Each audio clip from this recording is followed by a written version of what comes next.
Assalamualaikum warahmatullahi wabarakatuh. Selamat datang di channel Masa Mastri, channel sederhana yang tampil nge-YouTube dengan alat apa adanya. Kali ini Masa Mastri akan mengulas sebuah film dari Timur Tengah yang berjudul Children of Heaven. Oke, jangan tunggu lama-lama, langsung saja kita review filmnya. Awal film kita diperlihatkan seorang anak lelaki yang sedang memperbaiki sepatu adiknya. Sepatu yang berwarna merah jambu itu diperbaiki di tempat sol sepatu. Anak itu bernama Ali. Setelah memperbaiki sepatu adiknya, Ali langsung pulang.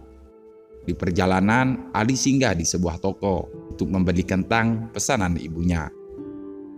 Sebelum masuk, Ali meletakkan plastik hitam yang berisi sepatu itu di peti kayu luar toko. Saat Ali sedang memilih kentang di dalam toko, ternyata di luar datanglah seorang pemulung. Tanpa sengaja, pemulung itu juga mengambil plastik hitam yang isi sepatu milik adik Ali. Ketika keluar, Ali bingung karena sepatu adiknya tidak ada. Ali mencoba mencari sepatu itu sampai-sampai dagangan pemilik toko tumpah. Pemilik toko yang melihat itu langsung memarahi Ali karena perbuatannya. Pemilik toko kesal dan langsung mengusir Ali dari tokonya. Setibanya di rumah, Ali mendengar ibunya sedang berdebat dengan pemilik kosan. Pemilik kosan menagih uang sewa rumah yang sudah 5 bulan belum dibayar keluarga mereka. Setelah masuk rumah, adik Ali yang bernama Zahra langsung menanyakan sepatunya. Dengan wajah sedih, Ali mengatakan bahwa sepatunya sudah hilang. Mendengar itu, Zahra langsung menangis. Tapi Ali buru-buru menenangkan Zahra agar jangan bersedih.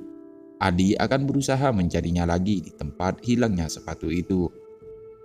Sebelum keluar, Ali mengatakan kepada Zahra agar tidak memberitahukan ibunya. Karena Ali tahu ibu dan ayahnya tidak punya uang lagi. Jangankan untuk membeli sepatu, untuk makan saja mereka kesusahan. Dengan sembunyi-sembunyi, Ali mendatangi toko yang tadi, berharap bisa menemukan sepatu Zahra. Tapi sayangnya untuk kedua kalinya Ali diusir oleh pemilik toko itu. Malam harinya, ayah Ali marah-marah karena ibu Ali mengatakan bahwa pemilik kontrakan datang lagi untuk menagih uang sewa rumahnya. Ayah Ali merasa kesal kepada pemilik kontrakan itu dikarenakan pemilik kontrakan itu selalu menagihnya dengan cara yang kasar. Mendengar percakapan kedua orang tuanya, Ali dan Zahra tahu bagaimana kondisi keluarganya yang sangat memprihatinkan itu. Untuk saat ini, mereka sangat takut untuk mengatakan yang sebenarnya tentang hilangnya sepatu Zahra. Jadi, saat belajar agar tidak terdengar ayah ibunya, diam-diam Zahra menulis di buku menanyakan bagaimana dia bersekolah besok tanpa sepatunya. Ali membalas dan menyarankan agar Zahra dan Ali bergantian memakai sepatu milik Ali. Keesokan harinya ketika bel pulang berbunyi, terlihat Zahra keluar paling awal. Zahra langsung berlari ke tempat yang sudah Ali janjikan. Setelah keduanya selesai mengganti sepatu, Ali langsung cepat-cepat berlari menuju sekolahan. Yang mana, sesampainya di sekolahan, Ali ketahuan kepala sekolah bahwa dia terlambat. Ketika pulang, Ali meminta Zahra agar besok berlari lebih cepat lagi, agar Ali tidak terlambat. Tapi Zahra mengadu kepada Ali bahwa kakinya saat ini sangat sakit karena harus berlari dengan sepatu yang kebesaran. Mendengar adiknya kesakitan, Ali tidak bisa berbuat apa-apa. Ali hanya bisa terdiam sedih karena merasa kasihan kepada adiknya. Keesokan harinya, di kelas Zahra kelihatan sangat gelisah. Pasalnya, bel pulang belum berbunyi. Zahra jadi kepikiran kepada Ali. Zahra berpikir pasti Ali sudah lama menunggu Zahra. Zahra pun berinisiatif menjawab soal ujian dengan cara menebaknya, agar Zahra bisa pulang lebih awal. Di perjalanan pulang menemui Ali, seperti biasa Zahra berlari sekuat tenaganya. Tapi sayang saat itu Tuhan berkehendak lain. Saat berlari tanpa sengaja satu sepatunya terlepas dan terjatuh ke got. Zahra mengejar sepatunya sampai sepatu itu menyangkut di bawah jembatan. Melihat itu Zahra menangis karena kepikiran dan merasa kasihan kepada Ali. Untung saja ada kakek-kakek yang berbaik hati membantu mengambilkan sepatunya. Karena Zahra datang lebih terlambat dari sebelumnya dan melihat sepatunya yang basah, Ali pun mulai memarahi Zahra. Merasa terintimidasi, Zahra bilang ke Ali akan mengadukan sepatunya yang hilang kepada orang tuanya. Mendengar itu, Ali tidak bisa berkata-kata lagi dan cepat-cepat berlari ke sekolah. Di sekolah, untuk kedua kalinya dia ketahuan kepala sekolah bahwa dia terlambat lagi. Sepulangnya sekolah, Ali cepat-cepat menemui Zahra. Ali merayu Zahra agar tidak marah lagi kepadanya. Ali memberikan pena kesayangannya ke Zahra dengan syarat Zahra tidak mengadu ke ayah dan ibunya. Keesokan harinya, saat apel upacara, Zahra melihat sepatunya yang hilang. Tapi sebelum Zahra sempat melihat wajah yang memakai sepatunya, upacara keburu selesai. Saat istirahat, Zahra kembali menjadi sepatunya. Ternyata anak yang memakai sepatu itu teman Zahra yang bernama Roya.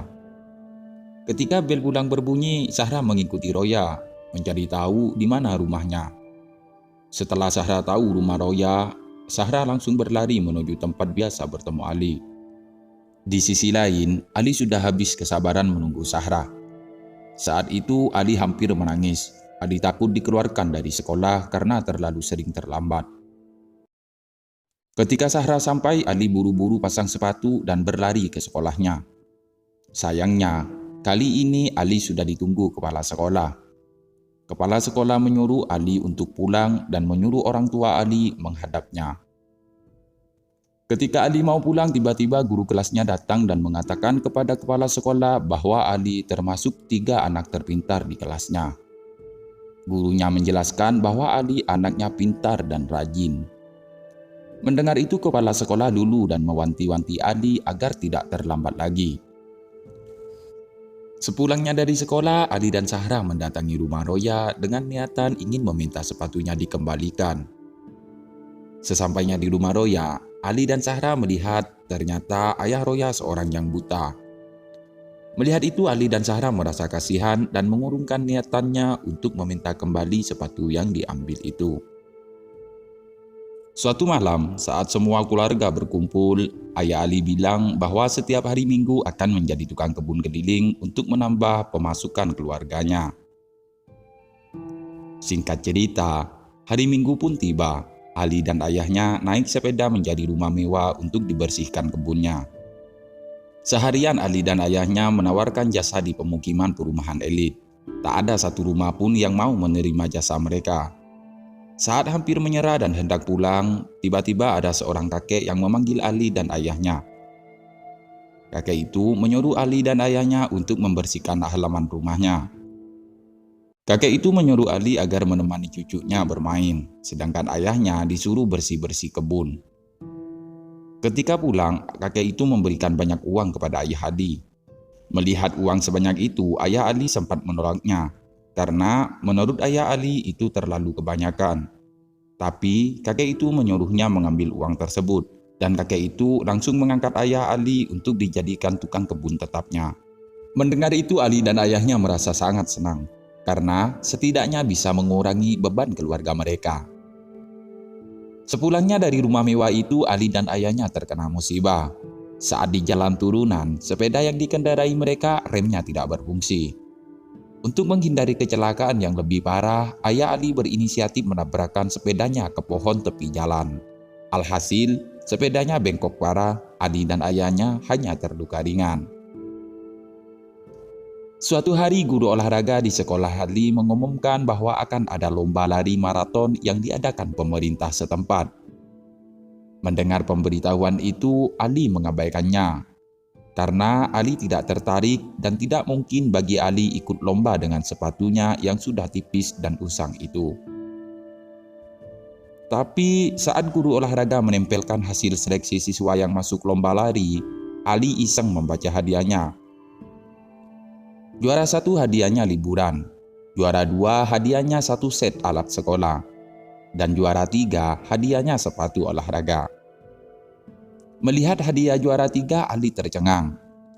Ali langsung berinisiatif menemui guru olahraga di ruangannya. Ali memohon sambil menangis. Tapi guru bilang seleksinya sudah selesai. Ali terlambat. Tapi Ali tidak menyerah. Ali berjanji akan mengalahkan semua peserta. Mendengar itu guru merasa kasihan dan berpikir untuk mencoba kecepatan Ali. Saat dites, Ali berlari dengan sekuat tenaganya. Karena setiap hari Ali berlari, jadi tak heran jika Ali langsung diterima oleh guru olahraga itu. Sepulangnya dari sekolah, Ali langsung menemui Zahra. Ali bilang ke Zahra bahwa Ali ikut lomba lari maraton dan Ali ingin menjadi juara 3. Zahra bertanya, kenapa harus juara 3? Kenapa tidak juara 1 atau juara 2? Ali menjawab, juara 3 hadiahnya sepatu olahraga. Mendengar itu, Zahra pun tidak bisa menyembunyikan senyumannya. Singkat cerita, acara lomba pun akhirnya dimulai. Ratusan peserta mengikutinya. Mereka utusan dari beberapa sekolah sekitar. Melihat ramainya peserta lomba, Ali menjadi pesimis. Untuk menjadi juara, Ali harus mengalahkan ratusan peserta lainnya. Lomba pun akhirnya dimulai. Dari awal lomba, Ali sudah berusaha keras. Yang ada di pikiran Ali cuma Zahra. Ali kasihan jika harus melihat Zahra adiknya setiap hari berlari karena ingin bergantian sepatu. Ali berlari dan terus berlari sampai dia sadar bahwa tidak ada seorang peserta di depannya. Ali tersadar ternyata saat itu Ali sudah memimpin lomba. Tapi Ali cuma ingin menjadi juara 3. Akhirnya dia pun melambatkan larinya agar didahului peserta yang lain. Hingga hampir finish cuma tersisa 5 peserta. Kelima peserta semuanya sampai finish hampir bersamaan. Ketika bangun Ali bertanya, apakah dia juara 3? Gurunya menjawab, kamu juara 1 Ali. Mendengar itu Ali merasa sangat kecewa. Saat semua guru-gurunya senang, Ali sendiri malah kelihatan sedih. Karena Ali hanya ingin juara 3 agar dapat sepatu untuk Zahra, bukan juara 1 ataupun juara 2. Sesampainya di rumah, Ali mengintip Zahra. Ali bingung saat bertemu Zahra mau ngomong apa. Tapi Zahra sudah menunggunya. Melihat ekspresi Ali, Zahra langsung bisa menebak bahwa kakaknya tidak juara. Parahnya lagi, satu-satunya sepatu mereka rusak tidak bisa diperbaiki lagi.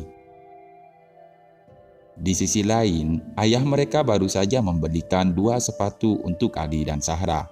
Dan film pun selesai. Bagi teman-teman yang suka dengan videonya, jangan lupa like dan subscribe. Karena satu gerakan jari teman-teman bisa membuat kami tambah semangat dalam membuat video selanjutnya. Sekian dari Mas Astri. Assalamualaikum warahmatullahi wabarakatuh.